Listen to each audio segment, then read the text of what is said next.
दोस्तों, जय हिमालय, जय भारत। मैं जर्नलिस्ट डॉक्टर हरीश लखेड़ा नई कड़ी के साथ एक बार फिर आपके सामने उपस्थित हूँ। जब तक मैं आगे बढ़ूं तब तक आप लोग इस चैनल को लाइक और सब्सक्राइब अवश्य कर दीजिएगा। दोस्तों, बाबा श्याम खाटू महाराज का नाम तो आपने सुना ही होगा। राजस्थान के सीकर जिले में बाबा श्याम का विश्वविख्यात मंदिर है। महाभारत के योद्धा बर्बरीक ही आज बाबा श्याम खाटू के नाम से पूजे जाते हैं। वे महाभारत के पांडुपुत्र महाबली, भीम और हिमालय की बेटी हिडिंबा के पौत्र और घटोत्कच के पुत्र थे। बर्बरीक नेपाल में यलंबर के नाम से जाने जाते हैं, जो कि नेपाल के प्राचीन किरात साम्राज्य के संस्थापक हैं। नेपाल में आकाश भैरव के नाम से भी पूजे जाते हैं। हिमाचल प्रदेश में बर्बरीक भगवान कमरूनाग और गुजरात में बलियादेव माने जाते हैं। बलियादेव को महाभारत युद्ध से पहले उनके दादा यानी भीम की जीत सुनिश्चित करने के लिए अपनी बलि देने के रूप में पूजा जाता है। आज इन्हीं महान योद्धा को लेकर यह जानकारी दे रहा हूं, जो कि नेपाल के प्रथम किरात शासक हैं। सबसे पहले योद्धा बर्बरीक को लेकर जानकारी दे रहा हूं, उसके बाद नेपाल के महाराजा यलंबर को लेकर आऊंगा। विश्वविख्यात भारतीय गणितज्ञ व खगोलविद आर्यभट्ट के अनुसार महाभारत युद्ध 18 फरवरी 3102 ईसा पूर्व में हुआ था, यानी आज से लगभग 5000 साल पहले यह युद्ध लड़ा गया था। हालांकि कई लोग इस तिथि को 1900 ईस्वी पूर्व भी मानते हैं। यह युद्ध हस्तिनापुर के राजवंश के चचेरे भाइयों कौरवों व पांडवों के बीच हुआ था। दूसरे पांडुपुत्र भीम और उनकी पत्नी हिडिंबा से घटोत्कच पैदा हुए। वे हिमालय क्षेत्र की यमुना घाटी के शासक थे। घटोत्कच और नागकन्या अहिलावती के पुत्र बर्बरीक थे। कई जगह बर्बरीक की मां को असम निवासी मुर की पुत्री कामकंटकटा भी बताया गया है। जन्म से ही बर्बराकार यानी घुंघराले केश होने के से इनका नाम बर्बरीक रखा गया। भगवान श्री कृष्ण की सलाह पर उन्होंने मां दुर्गा की आराधना की और आराधना में विघ्न डालने वाले पलासी आदि दैत्यों का संहार किया था। एक बार वे अपने पितामह भीम से भी भिड़ गए थे। स्कंद पुराण में उन्हें बर्बरीका या बलियादेव भी कहा गया है। वे हमेशा हारने वाले पक्ष से लड़ने के अपने सिद्धांत से बंधे हुए थे। बर्बरीक बाल्यकाल से ही बहुत वीर और महान योद्धा थे। उन्होंने युद्ध कला अपनी मां से सीखी थी। भगवान शिव की घोर तपस्या करके उन्होंने उन्हें प्रसन्न किया और 3 अवैध बाण प्राप्त किए। 3 बाणधारी नाम भी उन्हें इसी से प्राप्त हुआ था। अग्निदेव ने प्रसन्न होकर उन्हें धनुष प्रदान किया था, जो कि उन्हें तीनों लोगों में विजयी बनाने में समर्थ था। महाभारत युद्ध के समय बर्बरीक ने भी इस युद्ध में शामिल होने की इच्छा जताई। उनकी मां ने आशीर्वाद देते हुए उनसे हारे हुए पक्ष का साथ देने का वचन ले लिया था। वे अपने नीले रंग के घोड़े पर सवार होकर 3 बाण और धनुष के साथ कुरुक्षेत्र की रणभूमि में पहुंच गए। पौराणिक कथाओं के अनुसार महाभारत युद्ध शुरू होने से पहले श्री कृष्ण सभी योद्धाओं की युद्ध क्षमता को आंकना चाहते थे। इसलिए उन्होंने सभी से एक ही सवाल पूछा कि वे अकेले अपने दम पर महाभारत युद्ध को कितने दिनों में समाप्त कर सकते हैं। भीम ने जवाब दिया था कि 20 दिन में इस युद्ध को समाप्त कर सकते हैं। गुरु द्रोणाचार्य ने कहा कि युद्ध को समाप्त करने में उन्हें 25 दिन लगेंगे। अंगराजकार ने 24 दिन और अर्जुन ने 28 दिन बताया। भगवान श्री कृष्ण ने जब यही सवाल घटोत्कच के पुत्र और बलशाली भीम के पौत्र बर्बरीक से पूछा तो जवाब सुनकर भगवान भी चौंक गए। बर्बरीक ने कहा कि वह कुछ पलों में ही युद्ध की दिशा और दशा तय कर सकते हैं, जो उनके पास 3 विशेष बाण हैं। एक दिन भगवान कृष्ण ने बर्बरीक से मात्र 3 बाण से युद्ध में सम्मिलित होने के लिए उनका भेद जाने का प्रयास किया। बर्बरीक ने कहा कि उसका मात्र 1 बाण शत्रु सेना को परास्त करने के लिए बहुत है। एक बार चलाने के बाद बाण वापस तर्कस में ही आएगा। यदि तीनों बाणों को प्रयोग में लिया गया तो तीनों लोगों में हाहाकार मच जाएगा। इस पर श्री कृष्ण ने उन्हें चुनौती दी कि इस पीपल के पेड़ के सभी पत्तों को छेद कर दिखलाओ, जिसके नीचे वे दोनों खड़े थे। बर्बरीक ने चुनौती स्वीकार की और अपने तुनीर से एक बाण निकाला और ईश्वर का स्मरण कर बाण पेड़ के पत्तों की ओर चलाया। इससे पहले श्री कृष्ण ने एक पत्ता अपने पांव के नीचे दबा दिया था। तीर ने क्षण भर में पेड़ के सभी पत्तों को भेद दिया और श्री कृष्ण के पैर के इर्द गिर्द चक्कर लगाने लगा, क्योंकि एक पत्ता उनके अपने पैर के नीचे छुपा हुआ था। बर्बरीक ने कहा कि आप अपने पैर को हटा लीजिए, अन्यथा वह बाण आपके पैर को भी चोट पहुंचा देगा। श्री कृष्ण ने बर्बरीक से पूछा कि वह युद्ध में किस ओर से सम्मिलित होगा, तो बर्बरीक ने अपनी मां को दिए हुए वचन को दोहराया और कहा कि वह युद्ध में उस ओर से भाग लेगा जिस ओर की सेना निर्बल होगी और हार की ओर अग्रसर होगी। श्री कृष्ण जानते थे कि युद्ध में हार तो कौरवों की ही निश्चित है और इस पर अगर बर्बरीक ने उनका साथ दिया तो परिणाम कौरवों के पक्ष में होगा। इससे भगवान श्री कृष्ण को यह भय सताने लगा कि अगर बर्बरीक युद्ध में शामिल हुए तो कौरवों की तरफ से युद्ध हुआ तो पांडवों की हार सुनिश्चित है, और फिर यदि वह हारे हुए पक्ष की तरफ से युद्ध लड़ा तो सभी लोग मारे जाएंगे। इससे भगवान श्री कृष्ण ने बर्बरीक को युद्ध की दूर रखने की युक्ति निकाली।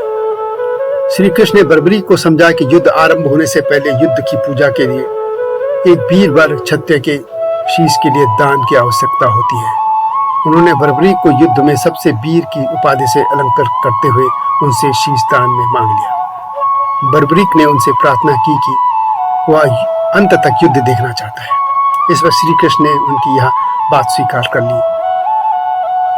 उनका युद्ध भूमि के पास सिर कटा एक पहाड़ी पर रख दिया गया, जहां से बर्बरीक महाभारत का युद्ध देखते रहे। इस तरह बर्बरीक युद्ध न लड़कर भी पांडवों की जीत का कारण बन गए।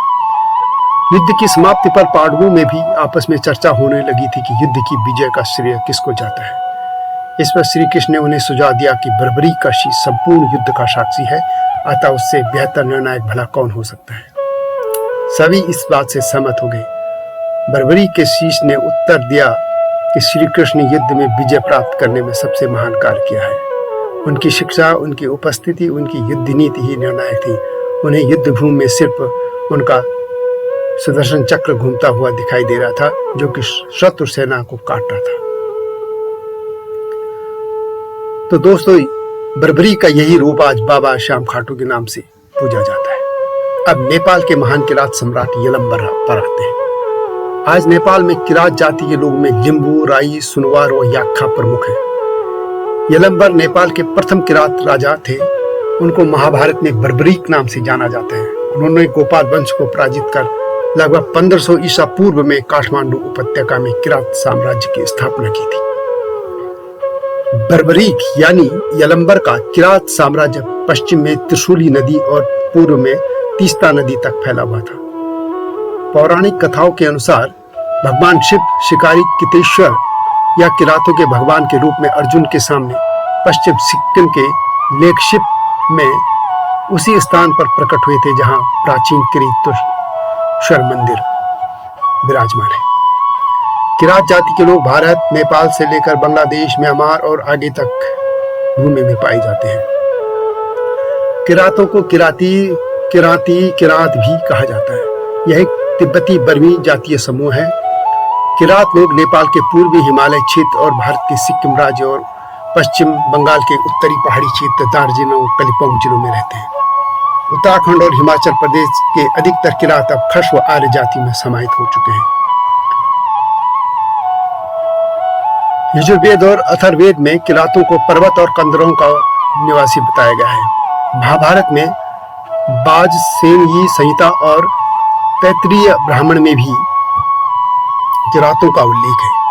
वाल्मीकि रामायण में किरात नारियों के तीखे जोड़ों का वर्णन मिलता है। भगवान श्री राम के वनवास जाने के बाद उनके गुरु वशिष्ठ जब आज के टेहरी गढ़वाल के हिंदाव क्षेत्र में रहने गए तो वहां किरात ही रहते थे। महाभारत में अर्जुन का भगवान शिव से किरात रूप में भी युद्ध हुआ था।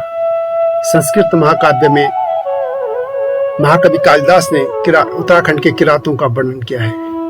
प्लिनी, टॉलमी और मेगास्थनीज के लेखों में भी किरातों के विषय में कई उल्लेख हैं। टॉलमी ने इन्हें किरादिया लिखा है और भारत में इनकी विस्तृत बस्तियों का उल्लेख किया है। खारवेल के प्रसिद्ध अभिलेखों में चीन और किरात दोनों का उल्लेख मिलता है। नेपाल में किरात वंश के 32 राजाओं ने शासन किया था। इसके प्रमाण और उनके नाम आज भी मिलते हैं और उनके नाम भी आज मौजूद हैं। नेपाल के इतिहास की शुरुआत प्रामाणिक तौर पर किरात काल से ही मानी जाती है। किरात काल से पहले के इतिहास के ठोस प्रमाण नहीं मिल पाए हैं। काठमांडू में पाए गए नियोलिथिक उपकरणों के अनुसार नेपाल में मानव का आगमन कम से कम 9000 वर्ष पहले हो चुका था, लेकिन किरात जाति के लोग कम से कम 2500 साल पहले यहाँ। मैं बर्बरी के आकाश भैरव रूप के बारे में बताता हूँ। आकाश भैरव को नेपाल में आजू साजू भी कहा जाता है। आजू का अर्थ नेपाल में पहला राजा है। काठमांडू के इंदिरा चौक में जो आकाश भैरव का मंदिर है, उसे लेकर कहा जाता है कि वह लगभग 3100 से 3500 साल पहले नेपाल के पहले किरंती राजा यलंबर का महल था। आकाश भैरव के आसपास के क्षेत्र को येन के रूप में जाना जाता है, जो नेपाल के ने का प्रतीक है।